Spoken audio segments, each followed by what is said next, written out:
আচ্ছা, আমি একটা লাইন গান করব সবাইকে নিয়ে। আমি বলবো আমরা করব, আপনারা সকলে বলবেন কৃতি শিক্ষার্থীরা জয়। আমরা করব, ওয়াও চমৎকার। আমরা করব ওহো বুকের গভীরে। ওকে, চমৎকার চমৎকার গেয়েছে আমার কৃতি শিক্ষার্থী। তাদের জন্য জোরে একটি হাততালি হয়ে যাক। তারা শুধুমাত্র লেখাপড়ায় নাই, এখানে স্যার যে সেশনটা নিলেন ছিল এক্সট্রা কারিকুলাম অ্যাক্টিভিটিস। তারা কিন্তু সেইখানেও দক্ষ, অর্থাৎ ইন্টারনেট কোচিং, যশোর বোর্ডের সর্ববৃহৎ এবং আইসিটি বেসড কোচিং। তারা কিন্তু প্রতিভাবান ব্যক্তিদেরকে তৈরি করে। তো ওদের জন্য একটি লাইন বলবো। আজকাল প্রতিভা খোঁজার প্রতিজ্ঞায় প্রতিদিন প্রতি চ্যানেলে প্রতি মুহূর্তে প্রতি ক্ষণে প্রতিযোগিতার প্রতিরোধহীন প্রতিপত্তির যে লড়াই চলছে, তার প্রতিক্রিয়ার প্রতিফলন পথে পথে রাজপথে প্রতিফলিত এবং প্রতিবিম্বিত হচ্ছে। অর্থাৎ ইন্টারনেট কোচিং যে প্রতিভাবানদেরকে তৈরি করে, তাদের স্বাক্ষর কিন্তু আমার বাঁ সাইডে যারা কৃতি শিক্ষার্থী তারাই কিন্তু প্রমাণ করেছে, এবং আগামী দিনে এই আমার 24 সালে যারা শিক্ষার্থী তারা প্রমাণ করবে। সম্মানিত সুধী মণ্ডলী, এই মুহূর্তে সে মহেন্দ্রগণ, এবং আমি আমন্ত্রণ জানাচ্ছি আজকের অনুষ্ঠানের কিনোট স্পিকার জনাব SM Arifuzzaman sir, head school of finance, Canadian university of Bangladesh. সবাই জোরে একটি হাততালি দিয়ে স্যারকে আমরা বরণ করে নিই। অনেক অনেক ধন্যবাদ। ধন্যবাদ জানাচ্ছি। পিছে কি কথা শোনা যাচ্ছে? একেবারে লাস্টের দিকে শোনা যাচ্ছে? হ্যালো, শোনা যাচ্ছে? এদিকে শোনা যাচ্ছে? ওকে, সো আমি ধন্যবাদ জানাচ্ছি ইন্টারনেট যে শিক্ষা প্রতিষ্ঠান এবং আজিজুল হক স্যারকে যে এরকম একটা চমৎকার গ্যাদারিংয়ে বিভিন্ন ব্যাচের স্টুডেন্টদের যে একটা সম্মিলন। বিকজ আমি একাডেমিক সেক্টরে প্রায় 20 বছর ধরে কাজ করছি, so I always love to interact with the students. আজকে আমি দেখলাম যে এখানে বেশ কিছু স্টুডেন্ট এসেছে হচ্ছে যারা ম্যাট্রিক পরীক্ষা দিবে, রাইট? HSC পরীক্ষা দিবে কয়জন? SSC পরীক্ষা, SSC কয়জন পরীক্ষা দিবে? ওকে, তারপরে মেজরিটি হচ্ছে SSC পরীক্ষার্থী, রাইট? আর আরেকটা গ্রুপ এসেছে স্যার যারা হচ্ছে পাশ করে গিয়েছে কয়জন? দেখলাম অনেকে অ্যাওয়ার্ড নিয়েছে। ওকে, সো আমার নিজের এই সময়কার কথা মনে পড়ে গেল। আমি 1995 সালে খুলনা জেলা স্কুল থেকে ম্যাট্রিক পাস করেছিলাম, এবং 97 সাল থেকে আমি খুলনা পাবলিক কলেজ থেকে HSC পাস করেছিলাম। এরপরে আই ওয়াজ ভেরি লাকি যে আমি বুয়েটে কম্পিউটার সায়েন্সে পড়ার সুযোগ পেয়েছিলাম। আমি অ্যাডমিশন টেস্টে 52 হয়েছিলাম খুলনা থেকে পড়ালেখা করে। সো আমার লাইফে এই যে ম্যাট্রিক, ইন্টার এবং বুয়েট বা অ্যাডমিশন টেস্ট, এই তিনটা জিনিস আমার ক্যারিয়ারে অনেক বেশি ইম্প্যাক্ট ফেলেছে। সো এটা নিয়ে আমি কয়েকটা কথা বলতে চাই। আসলে মানে তোমরা সবাই এখন অনেক ইউথ স্টুডেন্ট, এবং আমাদের মারুফ স্যার খুব চমৎকার করে কামিং ডেজের কথাবার্তা বলেছেন। আমি একটা জায়গাতে ফোকাস করতে চাই, সেটা হচ্ছে যে পৃথিবীতে পরিবর্তন আসবে, চেঞ্জ আসবে, বাট এই ধরনের পরিস্থিতিতে তারাই টিকে থাকবে যারা আসলে নিজের জন্য ভালো করে প্রস্তুতি নিতে পারবে, রাইট?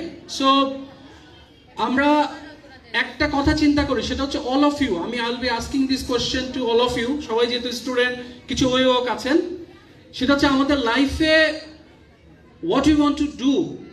এখানে তিনটা জিনিস নিয়ে আমরা খুব ফোকাস করা উচিত। একটা হচ্ছে যে আমরা জীবনে কি করতে চাই, so what you want to do in our life. The second one হচ্ছে how we want to achieve this, and the third one হচ্ছে why I want to have this. So what I have found, আমরা যখন খুলনায় পড়ালেখা করেছি, আমাদের মধ্যে যে সমস্ত ছেলেমেয়েরা খুব বেশি ভালো করতে পারে নাই, তাদের একটা বড় সমস্যা ছিল, তাদের একটা জায়গাতে একটু নড়বড়ে ছিল। Any guess which one? What, how, why? Which one should be more important? সবচাইতে বেশি ইম্পর্টেন্ট কি হওয়া উচিত? আমি কি করতে চাই, কিভাবে করতে চাই, নাকি কেন করতে চাই? কোনটা বেশি ইম্পর্টেন্ট? Which one? আমার কথা কি বোঝা যাচ্ছে? আমরা আমাদের জীবনে একটা লক্ষ্য, টার্গেট সেট করি, রাইট? যেমন যারা ম্যাট্রিক পরীক্ষা দিতে যাচ্ছে, সবাই টার্গেট হচ্ছে GPA 5 পাবে, গোল্ডেন 5 পাবে। যারা ম্যাট্রিক পাস করছে তারা চিন্তা করছে যে আমি এখন ইন্টারে ভালো করব। পরে যারা ইন্টার পরীক্ষা দিচ্ছে তাদের টার্গেট হচ্ছে যে আমি একটা ভালো ইউনিভার্সিটিতে চান্স পাবো, রাইট? সো এটাকে আমরা বলছি যে what is our goal. The second one হচ্ছে যে how I want to achieve it, and the third one হচ্ছে why I want to have this. So কোশ্চেনটা হচ্ছে you have to ask this question. আমার ক্ষেত্রে যেটা ছিল, আমি খুলনার মতো একটা জায়গা থেকে বুয়েটের অ্যাডমিশন টেস্টে 52তম হতে পেরেছিলাম। এটার বড় একটা কারণ ছিল মাই ওয়াই ওয়াজ ভেরি ক্লিয়ার। আমি একেবারে ক্লাস 5 থেকে আমার টার্গেট ছিল যে আমি বুয়েটে কম্পিউটার সায়েন্সে পড়বো। সো খুলনার মতো জায়গা থেকে চান্স পাওয়াটা it was so challenging, so difficult. I still remember ছোটবেলা যখনই আমাকে কেউ জিজ্ঞেস করতো যে হোয়াট ইজ ইউর টার্গেট, আমি বললাম আমি বুয়েটে কম্পিউটার সায়েন্সে পড়তে চাই। অনেকে আমাকে নিয়ে হাসাহাসি করতো, রেডিকিউল করতো যে ও মাই গড, তুমি খুলনার একটা ছেলে হয়ে বুয়েটে কম্পিউটার সায়েন্সে পড়তে চাও। বিকজ তখন খুলনাতে সারা বাংলাদেশ থেকে মাত্র টপ 60 জন স্টুডেন্ট চান্স পাইতো। সো আমার এখনো মনে আছে, আমি যখন বুয়েটে কম্পিউটার সায়েন্সে আমার পড়াটা শুরু করি, আমার ক্লাসমেট ছিল 5টা বোর্ডেরই ফার্স্ট সেকশন ছিল আমার ক্লাসমেট, এবং আমরা মনে হয় কয়েকজন ছিলাম যারা আমরা স্ট্যান্ড করতে পারি না, স্ট্যান্ড করা না আসলে। সো আমাদের ক্ষেত্রে যেটা হেল্প করেছিল সেটা হচ্ছে আই ওয়াজ ভেরি ক্লিয়ার যে why I want to achieve this. কারণ আমার কাছে মনে হয়েছে যে ছোটবেলা থেকে আমি যখন দেখতাম যারা এইচএসসি বা এইচএসসিতে ভালো রেজাল্ট করছে তাদের কাছে যখন জিজ্ঞেস করা হতো তোমরা লাইফে কি হতে চাও, ওরা বলতো যে তারা বুয়েটে কম্পিউটার সায়েন্সে পড়তে চায়। সো ওইটা আমার একটা মাইন্ডসেট হয়েছিল। এই কারণে আমি একটা ভালো প্রস্তুতি নিতে পেরেছি। তবে আমার এই প্রস্তুতির জায়গায় সবচেয়ে একটা গুরুত্বপূর্ণ ভূমিকা পালন করেছিল আমার মনে আছে যে আমার এসএসসি পরীক্ষা। বিকজ এই এসএসসি পরীক্ষাটা হচ্ছে আমাদের লাইফে খুব ক্রুশিয়াল। এই জায়গাটা যদি আমাদের রেজাল্ট খারাপ হয়ে যায় তাহলে আমাদের কনফিডেন্সটা নষ্ট হয়ে যায়। এই কনফিডেন্সটা আবার ফিরে পাওয়া খুবই খুবই চ্যালেঞ্জিং।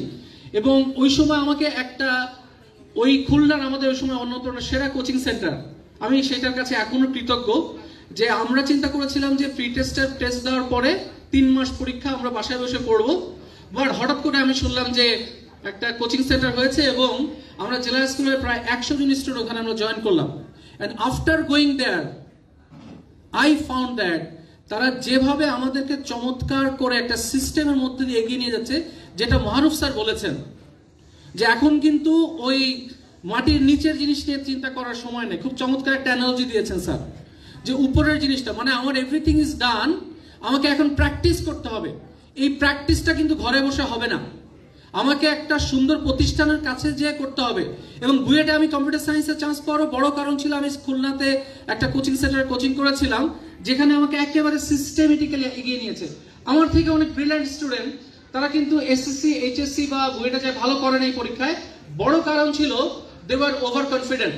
তারা বাসায় বসে সারাদিন পড়ালেখা করতো, কিন্তু তারা যে কিভাবে আগাচ্ছে এটা তারা বুঝতে পারতো না। বাট একটা ভালো কোচিং সেন্টার বা ভালো মানের শিক্ষা প্রতিষ্ঠান তারা কিন্তু একটা বাচ্চাকে জানে যে কিভাবে এগিয়ে নিয়ে যায়। আমি এই জায়গাটা একটা ছোট্ট একটা এক্সাম্পল দিব, খেয়াল করে দেখো আজকে বাংলাদেশ ক্রিকেট, বাংলাদেশের ওয়ার্ল্ড কাপের খেলা কয়জন দেখতেছো, মানে নেক্সট খেলা কয়জন দেখবে? তোমরা কি সবাই কি মানে বাংলাদেশের পারফরমেন্সে তোমাদের সবার কি মন খারাপ নাকি? মেইন রিজনটা কি বাংলাদেশ আজকে যে খারাপ করছে, এটার মেইন কারণটা কি বলে মনে হয়? What do think? এক একজন এক এক রকম ভাবে ব্যাখ্যা দেয়, বাট আমি স্ট্র্যাটেজির জায়গায় একটা জিনিসই বুঝি, সেটা হচ্ছে ভালো কোচিং এর অভাব আসলে। বিকজ সবাই ব্যাটিং করতে জানে, সবাই বোলিং করতে জানে, বাট একটা ভালো কোচের দায়িত্ব হচ্ছে তাকে দেখিয়ে দেওয়া যে আমি যে টিমগুলোর সাথে খেলতে যাচ্ছি প্রত্যেকে কিভাবে প্রিপারেশন নিয়ে আসতেছে, how I can play with them. Even প্রত্যেকটা পিচ আলাদা। এখন কোচের কাজ হচ্ছে এই পিচকে বিশ্লেষণ করে তাকে জানাবে যে হাউ টু পারফর্ম। সো আজকে আমি ইন্টার-8 আজিজুল স্যারের সাথে আমি দীর্ঘদিন আমার সম্পর্ক, আমি এটার অনেক সুনাম শুনেছি এবং তারা খুব চমৎকারভাবে কাজ করছে। সো আমি বিশ্বাস করি যে তোমরা যারা বিশেষ করে আমাদের যারা অভিভাবক আছেন, আমি এই প্রতিষ্ঠান সম্বন্ধে অনেক আমি খবর পাই এবং তারা খুব চমৎকারভাবে আজকে পরিচালনা করছে। বিশেষ করে আজকে ম্যাডামও বলে গিয়েছেন যে তার ক্যারিয়ারে ভালো করার পিছনে ইন্টারনেটের ভূমিকা। সো আমি আশা করব যে আপনারা যারা চিন্তা করছেন, টেনশনে আছেন কি হবে সামনের দিকে, আপনার বাচ্চাকে ঠিকমতো প্রিপারেশন নিতে পারছে কিনা, এই জায়গাটা আমি মনে করি যে আপনারা এইটা একটা রিস্ক দিবেন না, একটা ভালো শিক্ষা প্রতিষ্ঠানের সাথে আপনার বাচ্চাকে যুক্ত করেন। আশা করি তারা আপনাদের সুন্দর একটা গাইডলাইনের মাধ্যমে এগিয়ে আপনার বাচ্চার পরীক্ষা একটা ভালো রেজাল্ট করতে পারবে। এবং ম্যাট্রিক পরীক্ষা বা এসএসসি পরীক্ষা এটা কিন্তু আমাদের ক্যারিয়ারের সবচেয়ে গুরুত্বপূর্ণ।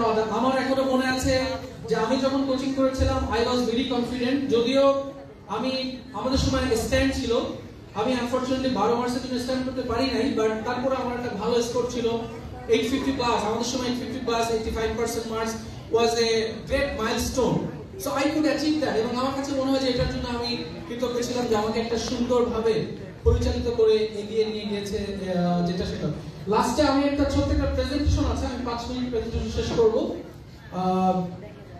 একটু যদি আমার কাছে সো একটু পরে স্লাইডটা আসবে।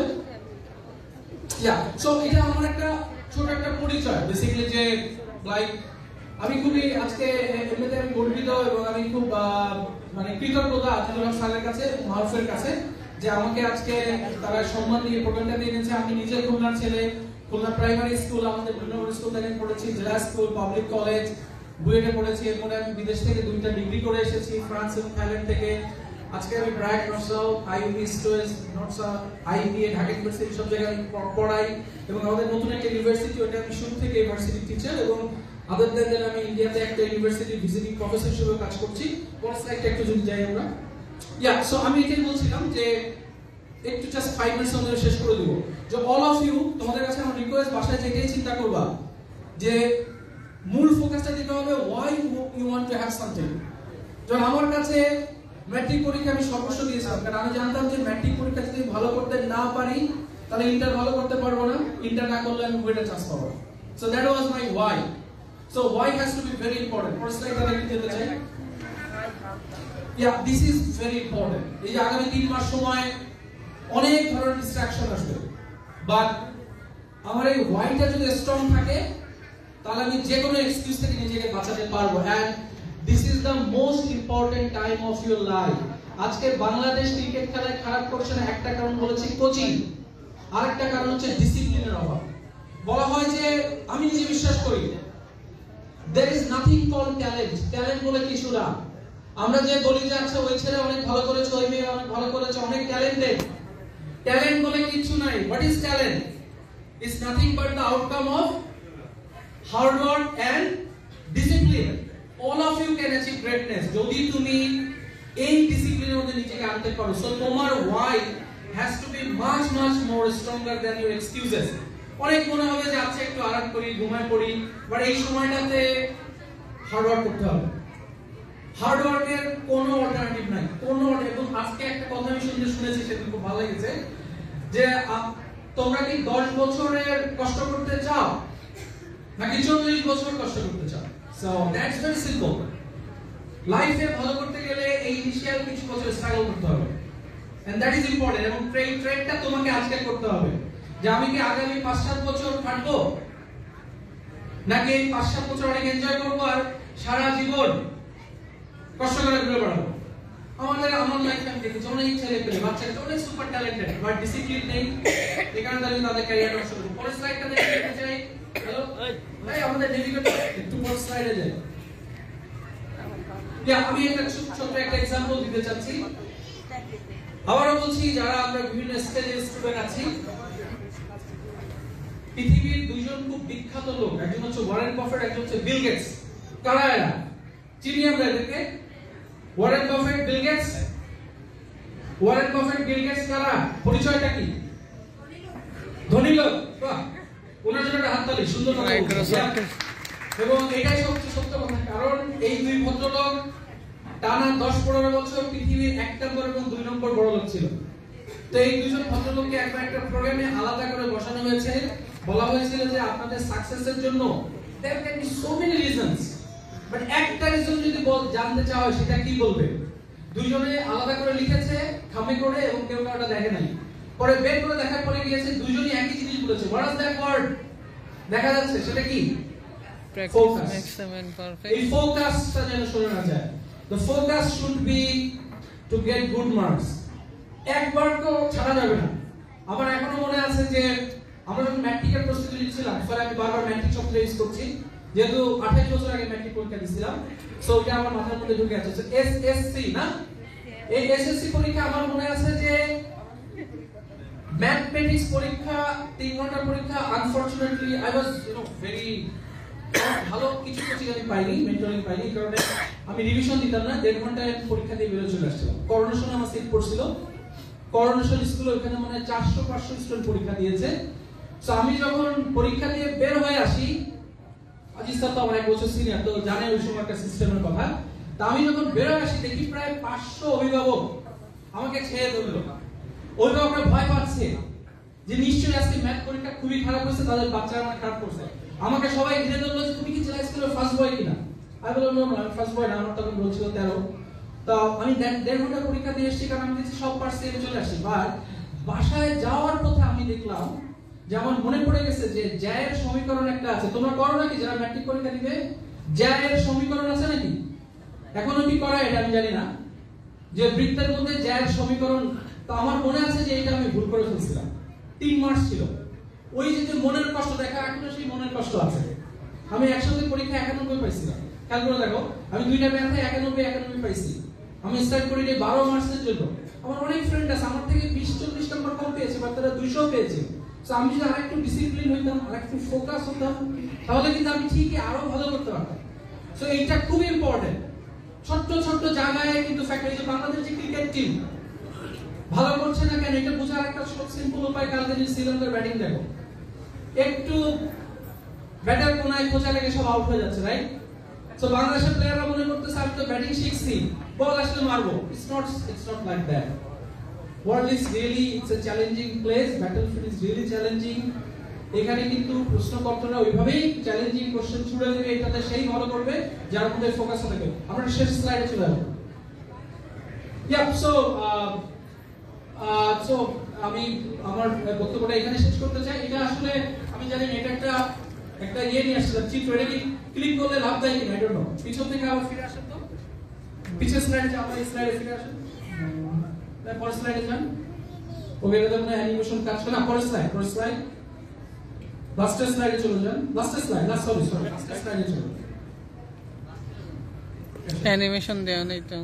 ওকে, so thanks a lot to all of you. Thank you. আমার কিছু কার্ড দেওয়া আছে, যদি একটু ডিস্ট্রিবিউট করে দেন। If they want to interact with me in the coming days, I am free to do that. Thank you.